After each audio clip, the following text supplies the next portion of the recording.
வணக்கம் ஆசிரியர்களே.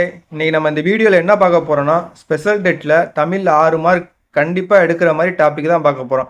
எப்படி கண்டிப்பாக எடுக்கலாம்னு சொல்கிறேன்னா, டிஎன் டெட் 2025 அதிக கொஸ்டின் இங்கேருந்து தான் வந்திருக்கு. அது மட்டும் இல்லாமல் மினிமம் 6 மார்க், மேக்ஸிமம் 8 மார்க் வரைக்கும் போகலாம்.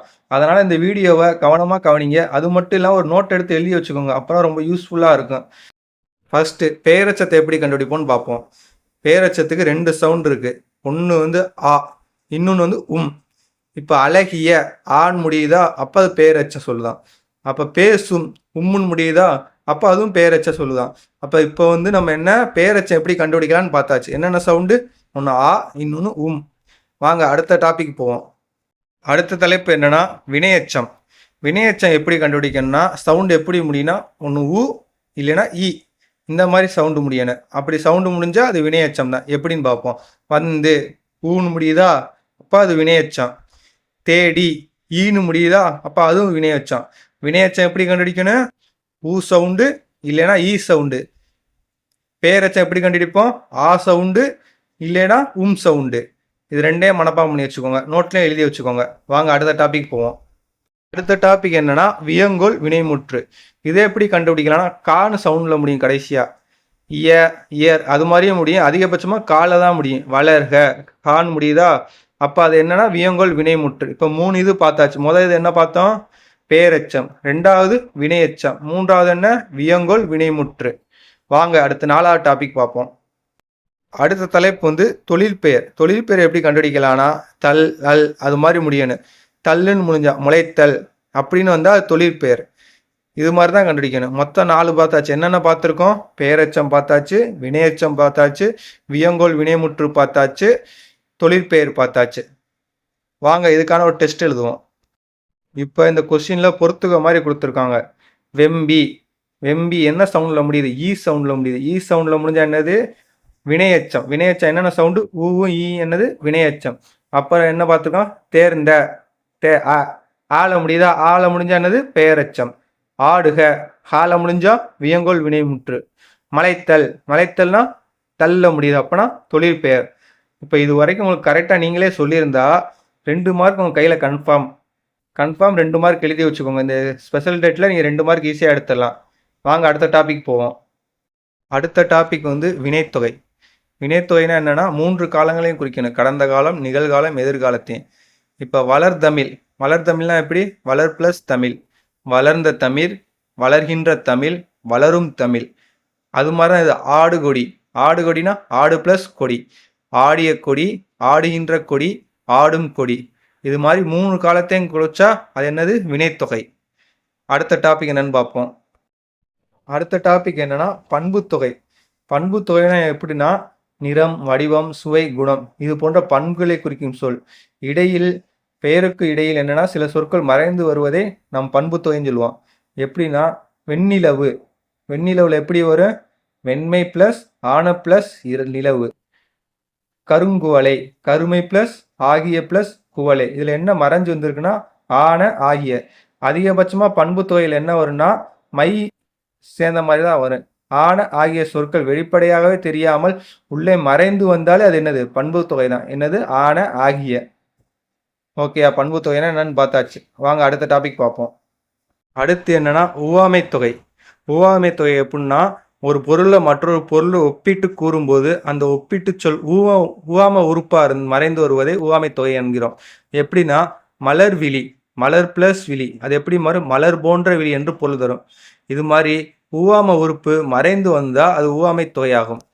எப்படின்னா உவாமைனா ஒப்பிடுவதற்கு எடுத்து கொள்ளப்படும் பொருள். மலர். உவா-மெய்யம் அப்படின்னா விளக்கப்படும் பொருள் அல்லது கையில் இருக்கும் பொருள். விழி இல்ல கண். உவாம உறுப்புனா போல, போன்ற, நிகர, அன்ன போன்ற ஒப்பீட்டு சொற்கள் தான் உவாம உறுப்பு. இது மாதிரி உவாம உறுப்பு மறைந்து வந்தாலே அது என்னன்னா உவமை தொகையாகும். அடுத்த தலைப்பு என்னன்னா உண்மைத்தொகை. உண்மைத்தொகைனா என்னன்னா 2 சொல்லுக்கு இடையில் இறுதியிலும் என்ற சொல் மறைந்து வருவது உண்மைத்தொகையாகும். இரவு பகல். இரவு பகல் எப்படி மறைந்தது? வந்து மறைந்து வருதா? இப்படி மறைந்து வந்தால் அது என்னன்னா உண்மைத்தொகை. அடுத்த தலைப்பு என்னன்னா எண்ணுமை.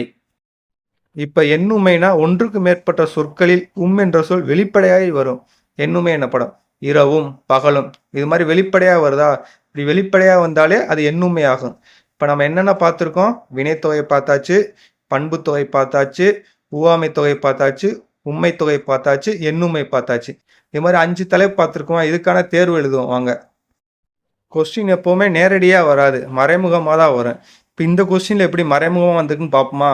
இப்போ நமக்கு என்ன கேட்டிருக்காங்க, இந்த தொடரில் பெயரெச்சம் என்னன்னு கேட்டிருக்காங்க.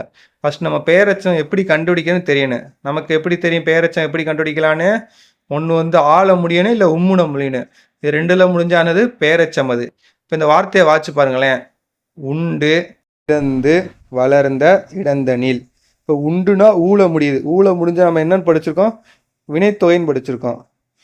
அப்போ பிறந்தன்னு வந்துச்சுன்னா அது பேரச்சம். இது என்ன இருக்குது? பிறந்து, அதுவும் ஊழ தான் முடியுது. அப்போ பேரச்சம் கிடையாது.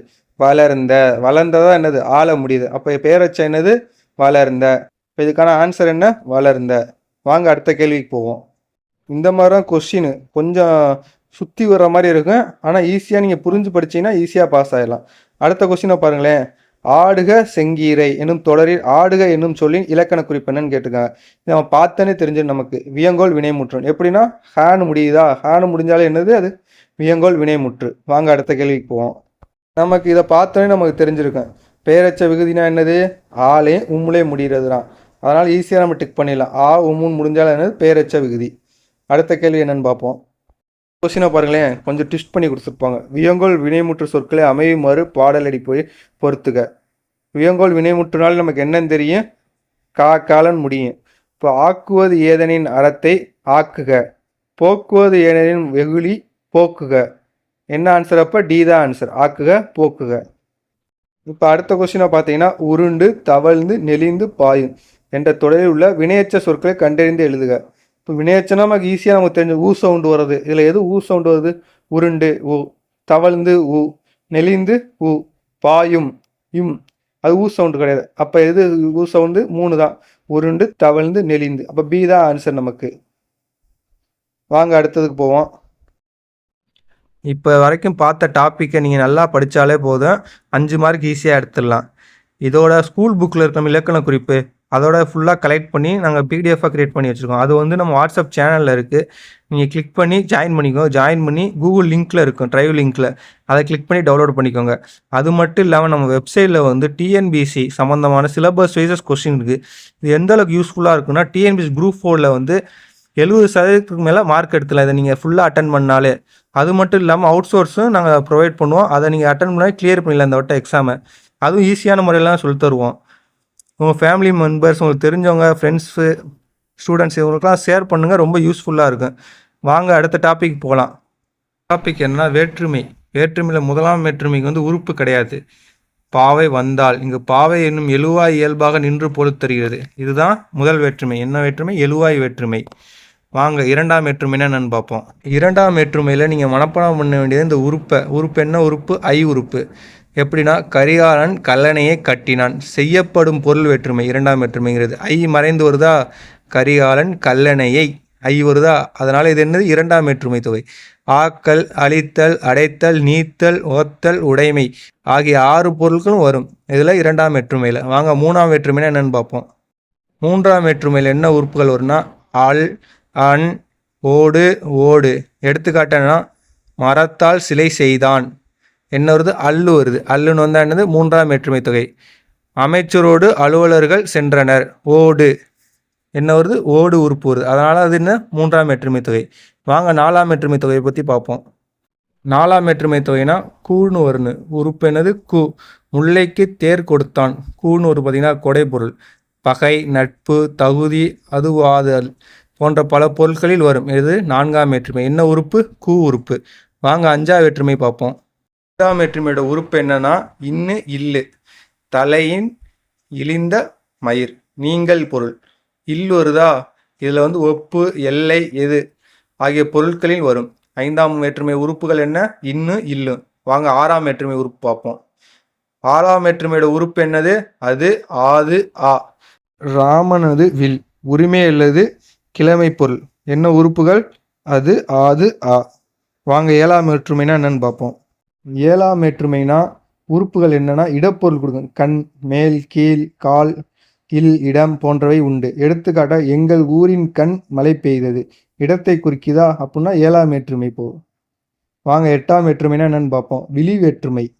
8ஆம் வேற்றுமை உறுப்பு அது கிடையாது. பெயர்களை திரிந்து வரும். எடுத்துக்காட்டு அண்ணாவா. அண்ணன் என்பது அண்ணா என விழித்து பொருள் தருகிறது. அதுதான் 8ஆம் வேற்றுமை, விழி வேற்றுமை. வாங்க இப்போ தேர்வை பார்ப்போம். தேர்வை பார்க்குறதுக்கு முன்னாடி எங்கள் சேனலை சப்ஸ்கிரைப் பண்ணிக்கோங்க. அப்போ தான் இந்த மாதிரி வீடியோவை நீங்கள் உடனுக்குடனே பார்க்கலாம். மறக்காமல் உங்கள் வாட்ஸ்அப் சேனலையும் ஜாயின் பண்ணிக்கோங்க. இப்போ 5ஆம் மற்றும் 7ஆம் வேற்றுமை இடம்பெறும் வேற்றுமை உறுப்பு எது? இல்லு தான். 2லேயும் இடம்பெறும். அதான் 5ஆம் மற்றும் 7ஆம் வேற்றுமையோட உறுப்பு. என்ன உறுப்பு? இல்லு. மறக்காமல் நம்ம சேனலில் சப்ஸ்கிரைப் பண்ணிக்கோங்க. நம்ம வாட்ஸ்அப் சேனல்லையும் ஜாயின் பண்ணிக்கோங்க. ஏன்னா நாங்கள் டெய்லி இது மாதிரி வீடியோ ஈஸியாக நீங்கள் பாஸ் ஆகிறதுக்கான வீடியோ அப்லோட் பண்ணிக்கிட்டே இருப்போம். நன்றி.